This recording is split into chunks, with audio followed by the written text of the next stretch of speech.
leprosy o ketong ay isa pong chronic bacterial infection na nakakaapekto po sa ating balat.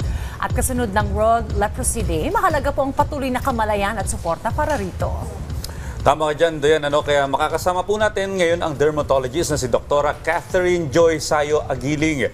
Magandang umaga po. Welcome sa Rising Shine Good Pilipinas. morning. Good morning, Sir Audrey, Natalia. Good morning po sa lahat ng mga nakikinig sa atin this morning. Our very beautiful doctor, ang ganda ni Dr. Joy. Alright. Eto, Dr. Joy, unahin na po nating ipaliwanag kung ano po itong leprosy o yung ketong, at paano ito nakakaapekto sa balat at katawan ng isang tao.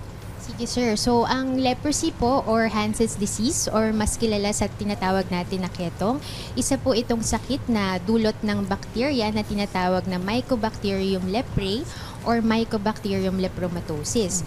So, ang pangunahing naaapektuhan po dito ay ang balat, maaari din po ang peripheral nerves or ang ugat, at minsan kasama rin po ang mucosa ng upper respiratory tract at ng mata.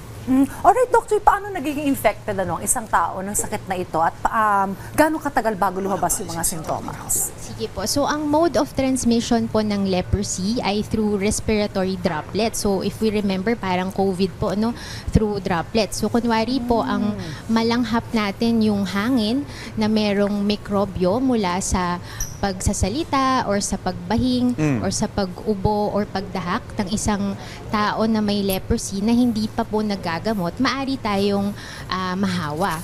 Pero we have to take note po na ang mga nahahawa dito or yung mga at risk ay yung mga laging kasama nung pasyente. So, ibig sabihin po yung mga kasambahay o kaya yung mga kapamilya. So, hindi ibig sabihin na kunyari meron tayong nakatabi sa jeep na may leprosy ay mahahawa na tayo. Hindi po ganon.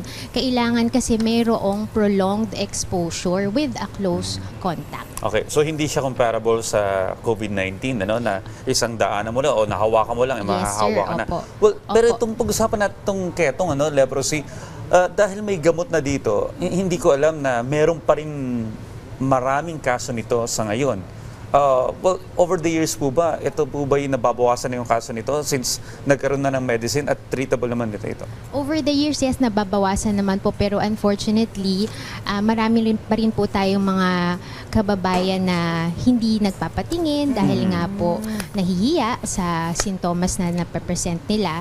Tapos isa pa pong dahilan dyan ay underreported din kasi hindi po nadedetect agad. Lalo na po yung mga kapatid natin from the provinces, hindi sila agad natitignan or hindi rin kasi nagpapatingin po kaagad-agad. So, kaya po yung census natin hindi masyadong nagiging pakonti na pakonti. In fact, dumadami pa po siya. Oh, okay. Ano po yung mga pangunahing sintomas na dapat bantayan po? Sige po. So, ang sintomas po ng leprosy, unang-una, maaari pong magkaroon ng mapuputi or mapupulang patse sa balat na kadalasan po ay nagmamanhid or bawas ang pakiramdam.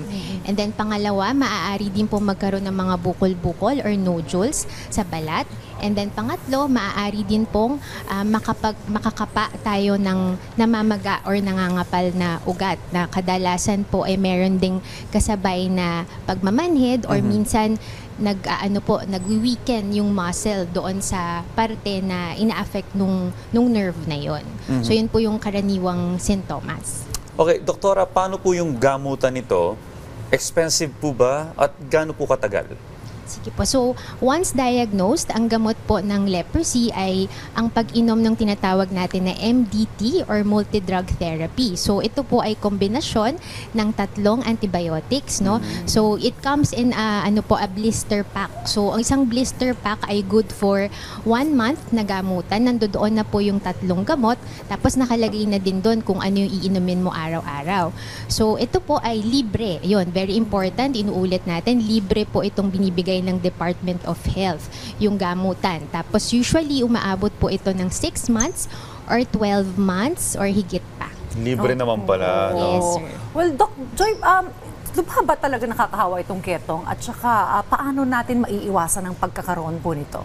Sige, so una po, hindi po siya lubhang nakakahawa. In fact, ang sabi nga po, 95% daw po ng population ay hindi naman mahahawa kasi kaya naman daw po ng immune system natin na labanan yung mikrobyo. And again, sabi natin, hindi naman siya through casual contact na makipag-shake hands ka or kaya makipagtambay ka with a patient, mahahawa na. Again, ang kailangan ay para mahawa ay matagal na exposure ng isang close contact. And kung sakali naman nga po may leprosy na, basta naman po nag-start ng treatment. So, 1 month of treatment po, ibig sabihin, hindi na po nakakahawa. So, hindi siya yung talagang nakakatakot na very contagious. Well, matagal na po itong sakit na to, no? Biblical times pa lang, may mga Yes, sir. mababasa ka na may ketong doon. Pero yung treatment po ba na meron tayo dito sa Pilipinas, ito na po ba yung pinaka-advance na may hambing natin na meron din sa mga Western countries, 6 months, 12 months, pwede nang gumaling ang Yes, sir. pasyente? Standard treatment po ito. Ito po ang dinictate ng World Health Organization. So, in all other countries, same po yung treatment. May recommended po ba na dietary, kumbaga pwedeng kainin o dapat kainin ng isa pong individual na mayroong pong leprosy o ketong?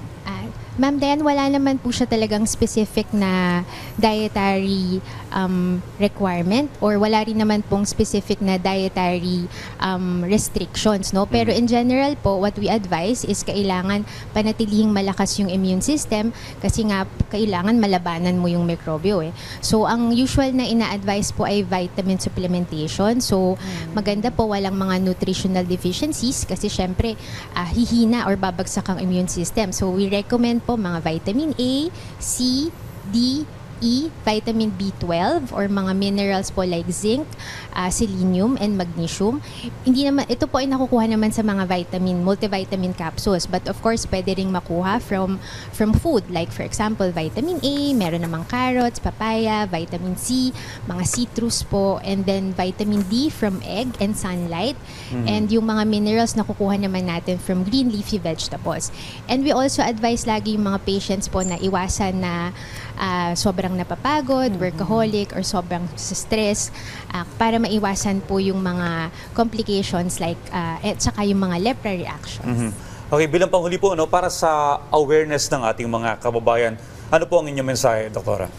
Sige po. So, bilang isang dermatologist po at advocate for leprosy awareness, pinapaalala ko lang po sa mga ating kapatid na may leprosy, sana po ay once ma-diagnose tayo, sundin po natin yung treatment, mag-regular follow-up, comply with treatment, at tapusin syempre yung gamutan at sabayan natin ng dasal kasi syempre di naman po tayo papabayaan ni Lord.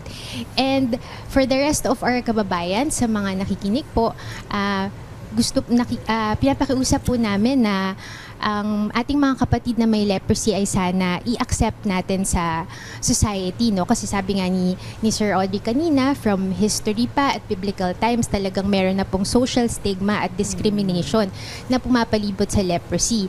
Pero ngayon, 2025 na, meron pa din. So, i-accept natin sila sa society, wag natin sila pandirian. Sila rin po ay mga normal din na tao na katulad natin na may karapatan mamuhay ng normal at may karapatan din pong magtrabaho. So, kailangan instead of shunning them from the society ay bigyan natin ng pagmamahal, suporta galing sa mga pamilya, sa kaibigan at syempre from the government po. Uy, maganda yung sinabi ni Doc Joy. At syempre salamat po sa inyo pong mga tips at mga information na ibinahagi patungkol po dito sa leprosy. Muli nakasama po natin Dr. Catherine Joy Sayo Agiling. Thank you again, Doc Thank you. Joy. Maraming salamat, Doktora.